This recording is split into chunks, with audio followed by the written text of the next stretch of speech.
Assalamu alaikum dear students. My name is Usman Habib. Today we will discuss about the classification of carbohydrates. Previous lecture में हम लोगों ने बात की थी इंट्रोडक्शन ऑफ कार्बोहाइड्रेट्स. आज हम लोग बात करेंगे क्लासिफिकेशन ऑफ कार्बोहाइड्रेट्स.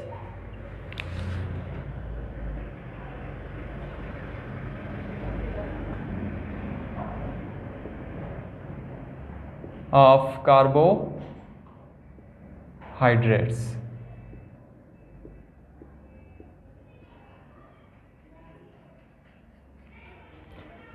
क्लासिफिकेशन में कार्बोहाइड्रेट को सबसे पहले हम डिवाइड करते हैं मोनोसैकेराइड्स में.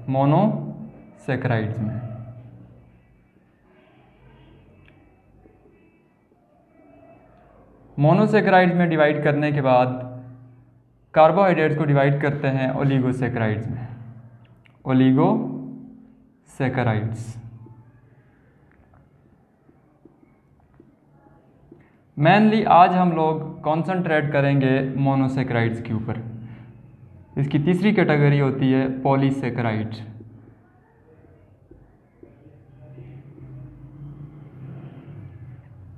तो चले शुरू करते हैं मोनोसैकेराइड. इसमें देखेंगे कि कौन कौन से क्वेश्चंस बनने के चांसेस होते हैं. उन सारे क्वेश्चंस को सॉल्व करेंगे और मैं आपको कुछ इंपॉर्टेंट इन्फॉर्मेशन भी इसमें दूंगा और इसमें जितनी भी चीज़ें वो हम कवर करेंगे. तो मोनोसैकेराइड्स क्या होते हैं? Mono mean one.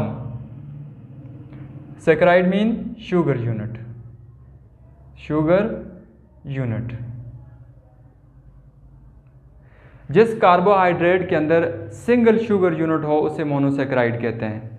जैसे आपके सामने मैं एग्जांपल लिखता हूं यहां पर ग्लूकोज की. किस चीज़ की है? ग्लूकोज की.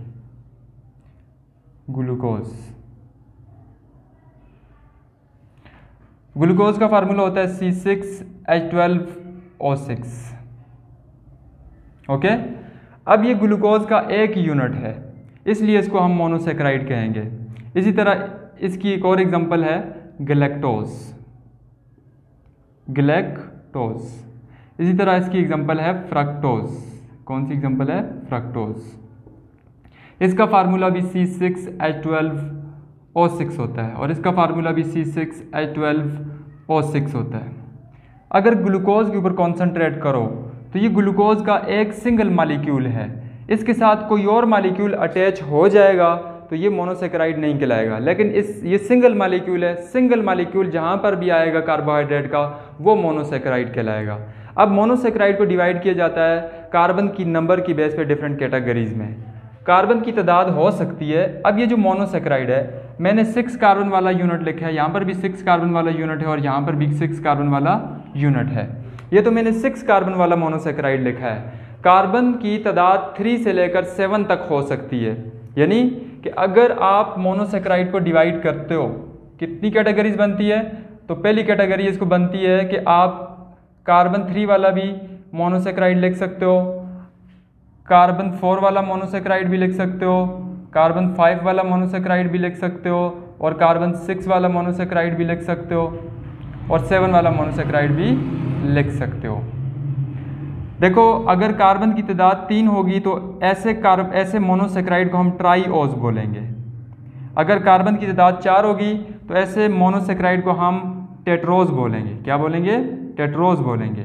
और अगर कार्बन की तादाद 5 होगी तो इसको हम बोलेंगे पेंटोज बोलेंगे. क्या बोलेंगे? पेंटोज. अगर कार्बन की तादाद कितनी होगी? 6 होगी तो फिर हम इसको हेक्सोज बोलेंगे. क्या बोलेंगे? हेक्सोज. और अगर कार्बन की तादाद 7 होगी तो इसे हम क्या बोलेंगे? हेप्टोज. क्या बोलेंगे? हेप्टोज बोलेंगे. देखो अब यहाँ पर पॉसिबिलिटी है. जैसे कल हम लोगों ने पढ़ा था कि ये भी कार्बन 6 है, ये भी कार्बन 6 है. इसमें कीटो फंक्शनल ग्रुप होता है. और ये जो ग्लूकोज होता है इसमें कीटो नहीं, इसमें एल्डिहाइड फंक्शनल ग्रुप होता है. इन दोनों में ये डिफरेंस है. और गैलेक्टोज के अंदर भी एल्डिहाइड फंक्शनल ग्रुप होता है. अब कार्बन की तादाद अगर 3 हो और उसमें एल्डिहाइड फंक्शनल ग्रुप आ जाए तो फिर उसे क्या नाम देंगे? जैसे अगर कार्बन की तादाद 3 है और उसमें आ गया एल्डिहाइड फंक्शनल ग्रुप, तो एल्डिहाइड फंक्शनल ग्रुप वाले 3 कार्बन वाले मोनोसैकेराइड को हम ग्लाइसरल्डिहाइड बोलते हैं। क्या नाम है उसका?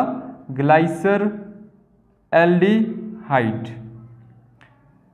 अगर मैं इसकी स्ट्रक्चर आपको बना के दे दूं तो देखो ये आ गया CHO, कौन सा ग्रुप है? एल्डिहाइड फंक्शनल ग्रुप है। कार्बन की तादाद हम 3 रखेंगे और बाकी उसी तरह आप OH और H लगाएंगे तो ये आपके पास कौन सा कार्बोहाइड मोनोसेक्राइड है? ये जो मोनोसेक्राइड है ये ट्राइओज है। और ट्राइओज में कौन सा है? इसमें एल्डिहाइड फंक्शनल ग्रुप है तो इसका नाम है ग्लाइसरल्डिहाइड। ठीक है। अब कार्बन की तादाद 3 में कीटो फंक्शनल ग्रुप भी हो सकता है। तो अब यहाँ पर अगर कीटो फंक्शनल ग्रुप लगाते हो, कीटोन फंक्शनल ग्रुप लगाते हो तो उसका नाम क्या होगा? उसका नाम ग्लाइसर एल्डिहाइड नहीं होगा, उसका नाम होगा डाईहाइड्रोक्सी कीटोन होगा। क्या नाम होगा उसका? Dihydroxy ketone. Dihydroxy ketone. अब देखो डाईहाइड्रोक्सी कीटोन कैसे होगा? डाईहाइड्रोक्सी मीन 2 हाइड्रोक्सिल ग्रुप, तो कार्बन की तादाद 3 रखो और इसमें 2 हाइड्रोक्सिल ग्रुप रख दो यहाँ पे। डाईहाइड्रोक्सी कीटोन, तो कीटोन फंक्शनल ग्रुप हमेशा मिडल में आता है क्योंकि कीटोन फंक्शनल ग्रुप वो फंक्शनल ग्रुप होता है जिसके कार्बन डबल बॉन्ड ऑक्सीजन के एक साइड पे भी कार्बन होता है, दूसरी साइड पे भी कार्बन होता है। तो कार्बन की वैलेंसी पूरी करने के लिए यहाँ पे भी आप हाइड्रोजन लगा सकते हो, यहाँ पर भी लगा सकते हो, यहाँ पे कार्बन के 4 बॉन्ड पूरे करने के लिए हाइड्रोजन लगा सकते हो। तो ये जो स्ट्रक्चर नजर आ रही है डाईहाइड्रोक्सी कीटोन की है। तो डाईहाइड्रोक्सी कीटोन वो भी ट्राइओज है और ग्लाइसरल्डिहाइड ये भी ट्राइओज है। अगर हम बात करते हैं टेट्रोज की, अगर टेट्रोज में भी एल्डिहाइड फंक्शन, अगर कार्बन की तादाद 4 है और उसमें क्या है? एल्डिहाइड फंक्शनल ग्रुप है। कौन सा फंक्शनल ग्रुप है? एल्डिहाइड फंक्शनल ग्रुप है। हो सकते है उसमें कीटोन फंक्शनल ग्रुप भी हो सकता है। कीटोन फंक्शनल ग्रुप होगा तो फिर क्या नाम होगा? अगर कार्बन की तादाद 4 है मोनोसेक्राइड में और उसमें एल्डिहाइड फंक्शनल ग्रुप है तो उसका नाम होगा एरिथ्रोज। क्या नाम होगा उसका? एरिथ्रोज। ओके। और अगर कार्बन की तादाद 4 है और उसमें कीटोन फंक्शनल ग्रुप है उसका नाम होगा एरिथ्रियोलोज। क्या नाम होगा उसका? एरिथ्रियोलोज फंक्शनल ग्रुप होगा, सॉरी एरिथ्रोज उसका नाम होगा। अब कार्बन की तादाद 5 है, कार्बन की तादाद अगर 5 हो और उसमें एल्डिहाइड फंक्शनल ग्रुप हो, एल्डिहाइड फंक्शनल ग्रुप हो तो फिर उसका नाम क्या होगा? उसका नाम होगा राइबोज। क्या होगा? राइबोज। तो आप लोग देखते हो डीएनए और आरएनए के अंदर वहाँ पे राइबोज होती है, डीऑक्सीराइबोज जिसको आप कहते हो। अब डीऑक्सी उसको क्यों कहते हैं? क्योंकि उसमें एक ऑक्सीजन की कमी होती है, इस वजह से हम उसको डीऑक्सीराइबोज कहते हैं। बेसिकली राइबोज जो होता है वो 5 कार्बन वाला मोनोसेक्राइड होता है जिसमें एल्डिहाइड फंक्शनल ग्रुप होता है। अगर उसमें कीटोन फंक्शनल ग्रुप आ जाए तो फिर उसका नाम क्या होगा?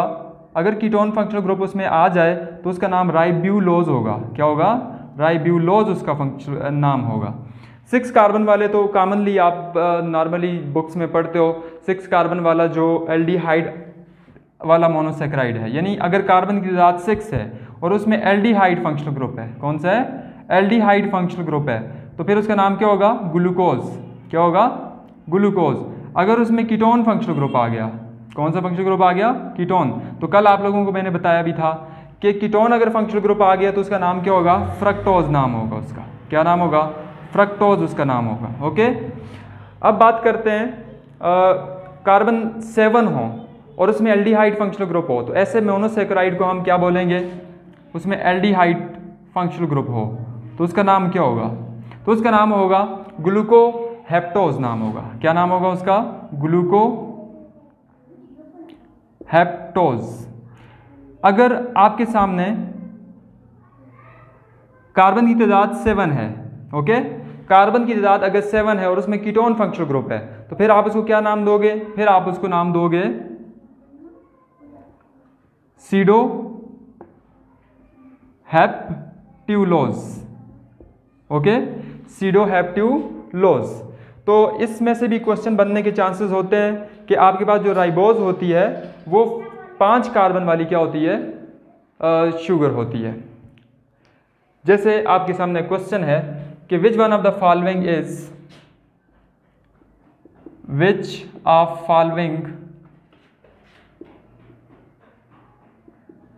Is not hexose. ऑप्शन है glucose, option B galactose, option C fructose, option D ribose. अब ग्लूकोज भी 6 कार्बन वाली मोनोसेक्राइड है, ग्लैक्टोज भी 6 कार्बन वाली है, फ्रक्टोज भी 6 कार्बन वाली है, सिर्फ एक राइबोज है जो कि 5 कार्बन वाली शुगर है। इस वजह से इसको हम हेक्सोज में नहीं कंसिडर करेंगे। हेक्स का मतलब होता है 6, ओज का मतलब होता है कार्बोहाइड्रेट। ओके, अब यहाँ पे बात करते हैं किसकी, मोनोसेक्राइड की। हमने क्लासिफिकेशन कर ली, क्लासिफिकेशन के बाद बात कर लेते हैं कुछ इंपॉर्टेंट क्वेश्चंस की। जो ग्लूकोज होता है, ग्लूकोज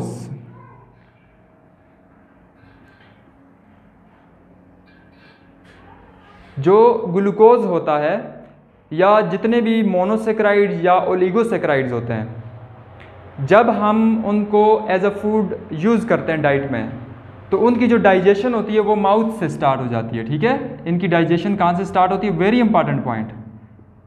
इनकी जो डाइजेशन होती है वो माउथ से स्टार्ट हो जाती है। ऐसा नहीं है कि आपके स्टोमच में जाके जो मोनोसेक्राइड है वो क्या होना शुरू हो जाएंगे, नहीं, बल्कि आपका जो माउथ है उसमें ही इसकी डाइजेशन स्टार्ट हो जाएगी, पहली बात। दूसरा पॉइंट याद रखना, स्टोमक में इसकी डाइजेशन होती ही रहेगी, लेकिन इंटेस्टाइन में भी होगी, लेकिन इसकी जो डाइजेशन स्टार्ट होती है वो माउथ से स्टार्ट होती है। माउथ के अंदर कुछ ऐसे एंजाइम्स हैं जो कार्बोहाइड्रेट्स जो मोनोसेक्राइड या ओलिगोसेक्राइड की फॉर्म में उनकी डाइजेशन करना स्टार्ट कर देते हैं। तो अब वैसे नॉर्मल जो पर्सन होता है उसके जो ब्लड होता है उसमें 65 से लेकर 110 मिलीग्राम पर 100 ml उसके ब्लड के 100 ml में 65 से 110 मिलीग्राम जो है ग्लूकोज नॉर्मल पर्सन के उसमें मौजूद होता है। लेकिन ये तो नॉर्मल रेंज है, कोई भी चीज़ अपनी नॉर्मल रेंज से ग्रेटर हो जाए या अपनी नॉर्मल रेंज से कम हो जाए वो हमारे लिए बैड होती है। अब इस रेंज से अगर ग्लूकोज ज़्यादा हो जाए तो हमारी बॉडी के अंदर हार्मोन है that is known as insulin. हमारी बॉडी के अंदर पेनक्रियाज इंसुलिन का हार्मोन रिलीज करता है। अगर इस नॉर्मल रेंज से ग्लूकोज की अमाउंट ज़्यादा हुई तो वो उसको क्या करता है, उस ग्लूकोज को कन्वर्ट करता है कौन सी, ग्लाइकोजन में कन्वर्ट करता है। किस चीज़ के अंदर कन्वर्ट करता है, ग्लाइकोजन। ग्लूकोज कन्वर्ट हो जाता है ग्लाइकोजन में। किस चीज़ में, ये कन्वर्ट हो जाता है ग्लाइकोजन में, ग्लाइकोजन। ओके, कब कन्वर्ट होता है, जब नॉर्मल रेंज से ग्लूकोज हमारी बॉडी के अंदर ज़्यादा होता है तो इंसुलिन का हार्मोन एक्स्ट्रा ग्लूकोज को कन्वर्ट कर देता है ग्लाइकोजन में। ओके, और जब नॉर्मल रेंज से हमारे ब्लड के अंदर ग्लूकोज की मिकदार कम हो जाती है तो ये जो ग्लाइकोजन की फॉर्म में स्टोर्ड ग्लूकोज होता है वो ग्लूकागॉन की मदद से ग्लाइकोजन वापस ग्लूकोज में कन्वर्ट हो जाता है। दो इंपॉर्टेंट मैंने आपको हार्मोन बता दिए। इंसुलिन क्या काम करता है, ग्लूकोज को, एक्स्ट्रा ग्लूकोज को ग्लाइकोजन में कन्वर्ट करता है, और जो ग्लूकागॉन होता है वो जो कमी होती है बॉडी के अंदर ग्लूकोज की उसको पूरा करने के लिए ग्लाइकोजन को वापस ग्लूकोज में कन्वर्ट करता है। ओके, ये इंपॉर्टेंट पॉइंट याद रखना। उसके बाद इंपॉर्टेंट पॉइंट क्या है, देखो हमारी बॉडी के अंदर हम सांस लेते हैं तो ऑक्सीजन गैस जाती है, और हम जब फूड खाते हैं तो ग्लूकोज उसमें जाता है। ये जो फूड और ऑक्सीजन दोनों होते हैं ये दोनों हमारे सेल के माइटोकॉन्ड्रिया में पहुंचते हैं। कहाँ पे पहुंचते हैं, माइटोकॉन्ड्रिया में। यानी ऑक्सीजन आती है और ग्लूकोज आता है। ग्लूकोज का मतलब C6H12O6, ये दोनों कहाँ पहुंच जाते हैं, ये सेल के माइटोकॉन्ड्रिया में पहुंच जाते हैं, माइटोकॉन्ड्रिया। अब माइटोकॉन्ड्रिया में क्या होता है, माइटोकॉन्ड्रिया में ऑक्सीजन और ग्लूकोज आपस में मिलकर कार्बन डाइऑक्साइड, वाटर और एटीपी की फॉर्म में एनर्जी प्रोड्यूस करते हैं। कार्बन डाइऑक्साइड बनती है, वाटर के मॉलिक्यूल बनते हैं, और एटीपी की फॉर्म में क्या बनता है, एनर्जी बनती है। अब वेरी इंपॉर्टेंट कि एटीपी के कितने एटीपी बनते हैं जब ग्लूकोज का मॉलिक्यूल ऑक्सीजन के साथ क्या होता है, ऑक्सीडाइज होता है, ऑक्सीडेशन होती है। तो वेरी इंपॉर्टेंट 36 एटीपी इस प्रोसेस के दौरान बनते हैं। 36 एटीपी जब ग्लूकोज का मॉलिक्यूल ऑक्सीजन के साथ क्या करता है, ऑक्सीडेशन होती है इनकी आपस में, और ऑक्सीडेशन के नतीजे में जो एटीपी बनते हैं वो 36 होते हैं। अब ऑक्सीजन और ग्लूकोज का कार्बन डाइऑक्साइड और वाटर में कन्वर्ट होना, इसके अंदर भी डिफरेंट प्रोसेस होते हैं जो बायो में आप लोग पढ़ते हो। ग्लाइकोलाइसिस होती है, इसमें क्रेब्स साइकिल होती है, इसमें इलेक्ट्रॉन ट्रांसपोर्ट चेन का प्रोसेस होता है। तो देखो जो ग्लाइकोलाइसिस होती है, क्या होती है? ग्लाइकोलाइसिस। ग्लाइकोलाइसिस के प्रोसेस में 2 ATP बनते हैं, ओके। और जो क्रेब्स साइकिल होता है, क्रेब्स साइकिल में भी 2 ATP बनते हैं। कितने ATP बनते हैं? 2 ATP बनते हैं। और जो इलेक्ट्रॉन ट्रांसपोर्ट चेन होती है, इलेक्ट्रॉन ट्रांसपोर्ट चेन, उसमें भी 32 ATP बनते हैं। Very important, okay. As a whole overall कितने ATP बनते हैं? 36 ATP बनते हैं जब कभी भी ग्लूकोज की क्या होती है? ऑक्सीडेशन होती है। वेरी इंपॉर्टेंट, ये जो मैंने आपको पॉइंट्स बताए हैं ये बहुत इंपॉर्टेंट है, ये सारे MCQs हैं आपके सामने, ओके। अब यहाँ पर बाज़ आपसे क्वेश्चन कर लिया जाता है कि which one of the following is rare in nature. Nature में सबसे कम मोनोसेक्राइड कौन सा पाया जाता है? तो याद रखिएगा ट्राइओजेज। ट्राइओजेज जो होती हैं ये रेयर पाई जाती है नेचर में। ट्राइओजेज सिर्फ और सिर्फ बैक्टीरिया में होती हैं, इसलिए कहा जाता है कि ये नेचर में रेयर होती हैं, बहुत कम शाज़ व नादिर पाई जाती हैं, ओके। यहाँ पर क्या लिखता हूँ मैं? रेयर। क्यों रेयर है? क्योंकि ये सिर्फ बैक्टीरिया सेल में पाई जाती है, इस वजह से ओनली बैक्टीरिया में होते हैं, इसलिए ये रेयर होते हैं नेचर में।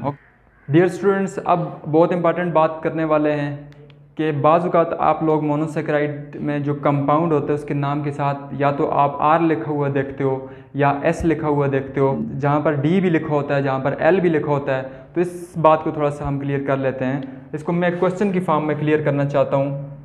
विच one of the following are, इसको ऐसे लिख लेते हैं, two dimensional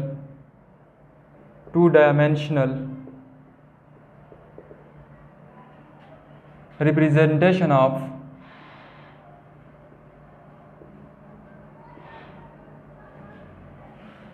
monosaccharide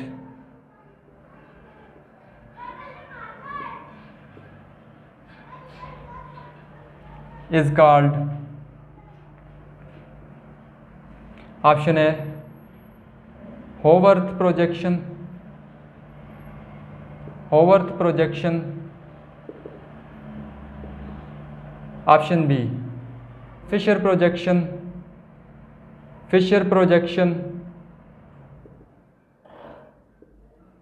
option C both A and B, option D none of these।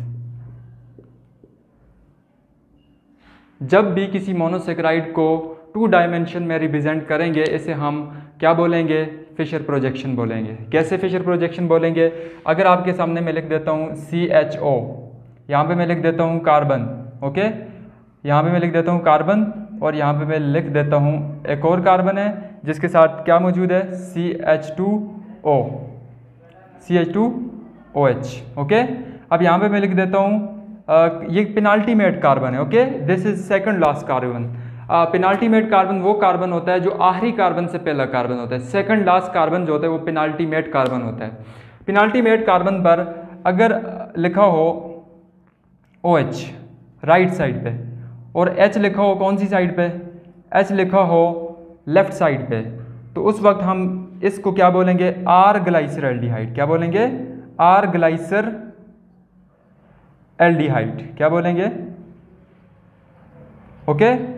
अगर यहाँ पर लेफ्ट साइड पे OH है, सॉरी राइट साइड पे OH है, तो हम R ग्लाइसर एल्डिहाइड बोलेंगे। अगर यहाँ पर आपने कार्बन लिखा और कार्बन के साथ आपने लेफ्ट साइड पर OH लिखा, तो उस वक्त हम इसको क्या बोल सकते हैं? उस वक्त हम इसको बोल सकते हैं S ग्लाइसर aldehyde, okay, S ग्लाइसर aldehyde इसको बोलेंगे। अब बाज़ औक़ात हम जो नाम होता है उसके साथ D और L को भी यूज़ करते हैं। याद रखिएगा पेनाल्टीमेट कार्बन जो कि सेकंड लास्ट कार्बन होता है, जैसे मैं आपके सामने लिख देता हूँ, यहाँ पर ग्लूकोज लिखते हैं। क्या लिखते हैं? ग्लूकोज की स्ट्रक्चर क्या होती है? उसी तरह से आपके पास इसके 6 कार्बन होंगे, यहाँ पर ऑक्सीजन, यहाँ पे H, यहाँ पे OH, यहाँ पे OH, यहाँ पे फिर OH, यहाँ पे फिर OH, यहाँ पे H, यहाँ पे OH, यहाँ पे H, यहाँ पे कार्बन की वैलेंसी पूरी करने के लिए हम H लगा लेते हैं। Okay, that is known as glucose. अब ग्लूकोज का जो सेकंड लास्ट कार्बन है वो ये वाला है। ओके, अगर ग्लूकोज के सेकंड लास्ट कार्बन वाले कार्बन के ऊपर जो OH है अगर वो राइट साइड पे है, कौन सी साइड पे? राइट साइड पे, तो इसके नाम के साथ हम डी यूज करेंगे। ठीक है, D glucose, that will be D glucose, D glucose. अगर इसके सेकंड लास्ट कार्बन के ऊपर OH इस साइड पे आ जाए तो उस वक्त हम उसको क्या बोलेंगे? L glucose. क्या बोलेंगे? L glucose. इंपॉर्टेंट है, डी ग्लूकोज कब बोलेंगे? जब ये OH जो penultimate carbon second last carbon है उसके ऊपर राइट साइड पे लिखा हो तो डी ग्लूकोज बोलेंगे, और एल ग्लूकोज जब लेफ्ट साइड पे पेनाल्टीमेट कार्बन के ऊपर OH लगा होगा उसे हम एल ग्लूकोज बोलेंगे। अब cyclic representation, cyclic representation of monosaccharide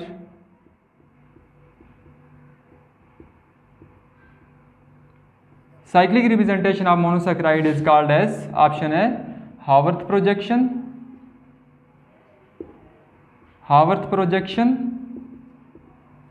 option B Fischer projection, option C slaughter projection, option D none of these. तो जब भी किसी मोनोसेकेराइड की साइक्लिक रिप्रेजेंटेशन शो करेंगे तो उसे हम हावर्थ प्रोजेक्शन बोलते हैं। क्या बोलते हैं? हावर्थ प्रोजेक्शन बोलते हैं। तो इस ग्लूकोज को हम साइक्लिक फॉर्म में कन्वर्ट करेंगे, गैलेक्टोज को साइक्लिक फॉर्म में कन्वर्ट करेंगे, फ्रक्टोज को साइक्लिक फॉर्म में कन्वर्ट करेंगे, और कन्वर्ट करने के बाद उनके नाम लिखेंगे। तो 2 डायमेंशनल जो रिप्रेजेंटेशन होती है किसी भी मोनोसेकेराइड उसको फिशर प्रोजेक्शन बोलते हैं। और जब भी OH हम राइट साइड पे लिखेंगे तो हम उस नाम के साथ R लिखेंगे, और जब OH जो है वो लेफ्ट साइड पे लिखेंगे उसके साथ हम S यूज़ करेंगे। डिफरेंशिएट कर रहे हैं यहाँ पे हम। और बाज़-औक़ात आप लोगों ने ग्लूकोज के साथ D और L लिखा हुआ दिखता है आपको। सेकंड लास्ट कार्बन पे अगर OH राइट साइड पे हुआ तो फिर डी ग्लूकोज होगा, लेफ्ट साइड पे हुआ तो फिर एल ग्लूकोज होगा। अगर आप किसी ग्लूकोज को साइक्लिक फॉर्म में लिखते हो, रिप्रेजेंट करते हो, तो उसको हम हावर्थ प्रोजेक्शन बोलते हैं। तो हम ग्लूकोज को, गैलेक्टोज को और फ्रक्टोज को साइक्लिक फॉर्म में कन्वर्ट करना सीखेंगे। अब लेट्स सपोज करो हमारे पास ये जो स्ट्रक्चर है ये ग्लूकोज की स्ट्रक्चर है। ग्लूकोज की स्ट्रक्चर में अगेन फिर 6 कार्बन है, और इसमें एल्डिहाइड फंक्शनल ग्रुप है। एल्डिहाइड फंक्शनल ग्रुप वो होता है जिसमें कार्बन डबल बॉन्ड ऑक्सीजन की एक साइड पे हाइड्रोजन हो, दूसरी साइड पे कार्बन हो, उसको हम क्या बोल सकते हैं? Aldehyde functional group. तो that is the structure of glucose. Glucose की स्ट्रक्चर को रिप्रेजेंट करते हैं, फिर इसको साइक्लिक फॉर्म में कन्वर्ट करते हैं। साइक्लिक फॉर्म में कन्वर्ट कैसे करेंगे ये बात देखेंगे हम लोग। अब लेट्स सपोज करो ये ग्लूकोज है आपके सामने, और ग्लूकोज को आपने हावर्थ प्रोजेक्शन में लिखना है।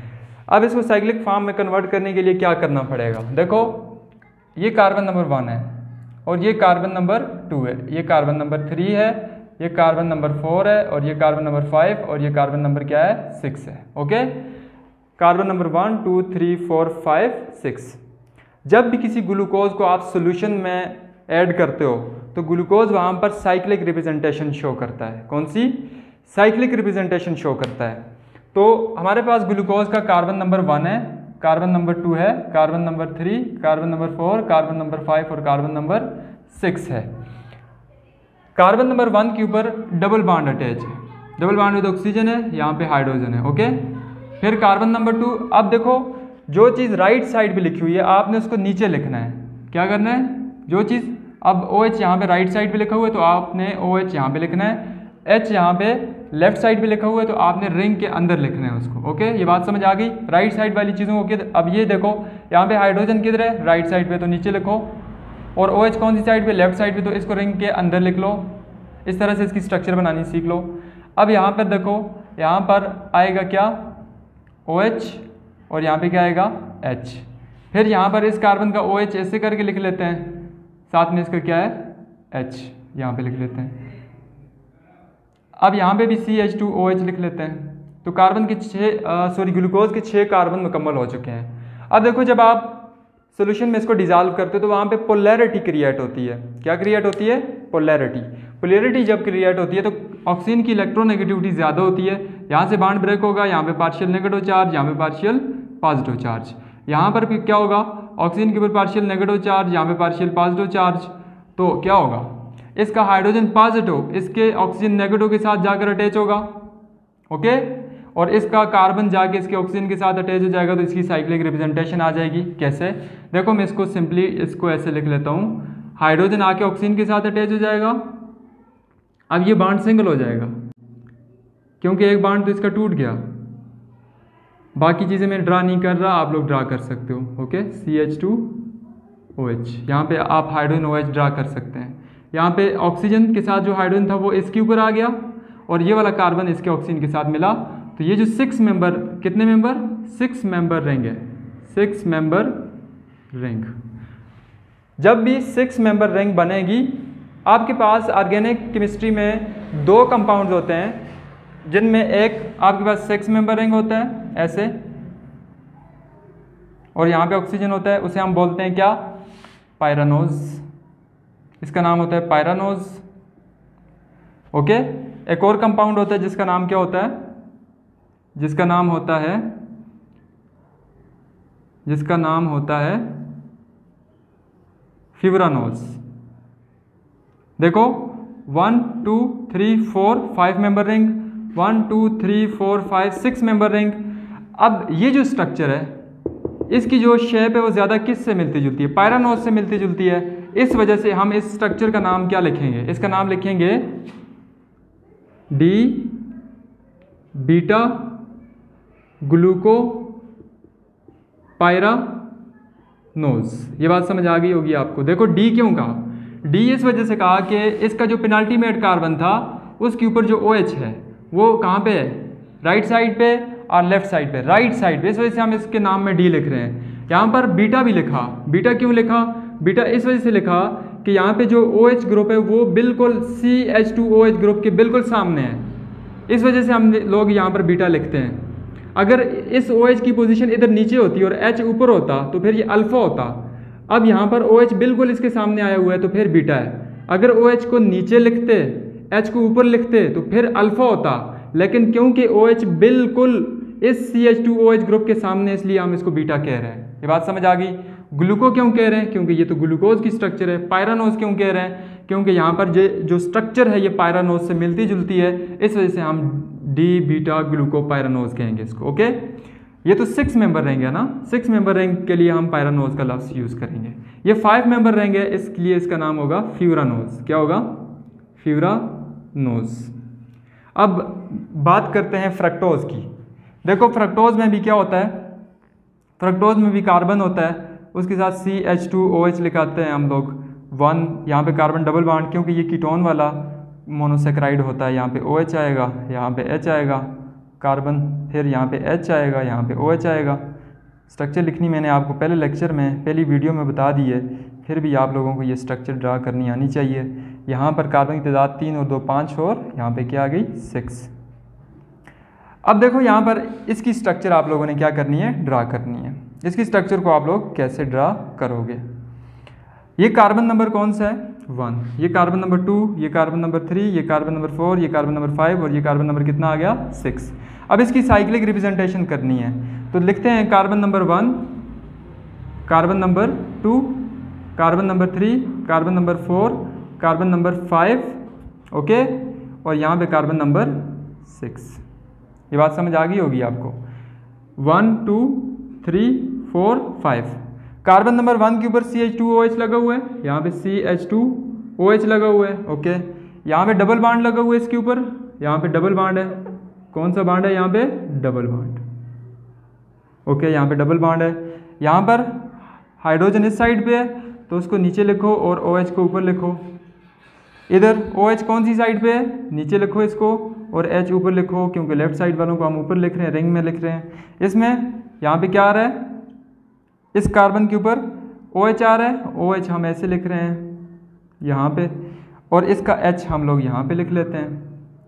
आगे नेक्स्ट कार्बन है तो ये तो CH2OH है, CH2OH। देखो कार्बन पूरे हैं 1 2 3 4 5 और 6 कार्बन यहाँ पे पूरे हैं। अब देखो जब हम इस फ्रक्टोज को, क्या नाम है इसका, फ्रक्टोज, फ्रक्टोज के अंदर कीटो फंक्शनल ग्रुप होता है। फ्रक्टोज को जब भी हम सोल्यूशन में ऐड करते हैं तो सोल्यूशन के अंदर ये रिंग फॉर्म में होता है। कौन सी फॉर्म में होता है? रिंग फॉर्म में। पोलैरिटी क्रिएट होती है, बॉन्ड क्रिएट होता है। कैसे बॉन्ड क्रिएट होता है? देखो यहाँ पर ऑक्सीजन की ज़्यादा इलेक्ट्रोनेगेटिविटी, पार्शियल नेगेटिव चार्ज, यहाँ पे पार्शियल पॉजिटिव चार्ज, यहाँ पर पार्शियल नेगेटिव चार्ज, यहाँ पे पार्शियल पॉजिटिव चार्ज। ओके, अब क्या होगा यहाँ पर इसकी स्ट्रक्चर को कंप्लीट कैसे करोगे? इसको कनेक्ट करोगे, इसका नेगेटिव चार्ज इसके पॉजिटिव चार्ज के साथ और इसका नेगेटिव चार्ज इसके, यानी हाइड्रोजन जाएगा ऑक्सीजन के ऊपर, तो क्या स्ट्रक्चर बनेगी?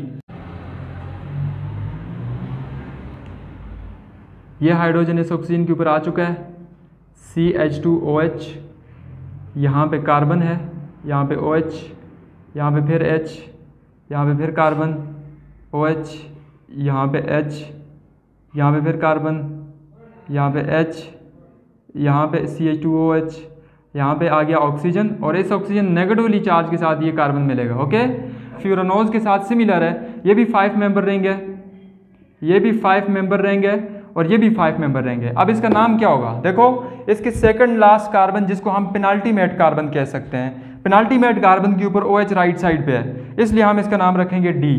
पहले तो ये D लिखेंगे, ठीक है। अब इसका नाम बीटा क्यों होगा? बीटा इस वजह से होगा क्योंकि यहाँ पे ये ऑक्सी ग्रुप के बिल्कुल सामने OH है, इसलिए हम इसका नाम बीटा रख रहे हैं। ओके, अब उसके बाद इसका नाम क्या होगा? फ्रक्टो। फ्रक्टो क्यों कहेंगे? फ्रक्टो इस वजह से कहेंगे क्योंकि यहाँ पर ये फ्रक्टोज है। और फ्यूरानोज क्यों कहेंगे? इस वजह से कहेंगे कि इसकी जो शेप है, इसकी जो साइक्लिक रिप्रेजेंटेशन है वो मिलती जुलती है फ्यूरानोज से, इसलिए इसका नाम क्या होगा? डी बीटा फ्रक्टो फ्यूरानोज इसका नाम होगा। तो ये इंपॉर्टेंट स्ट्रक्चर बनाने का तरीका होता है कि आप किसी भी वक्त ग्लूकोज को कैसे साइक्लिक फॉर्म दे सकते हो, फ्रक्टोज को कैसे साइक्लिक फॉर्म दे सकते हो। तो नेक्स्ट लेक्चर बहुत ही इंपॉर्टेंट होगा, उसमें हम डाइसैकेराइड्स को कवर करेंगे। Stay connected for next video.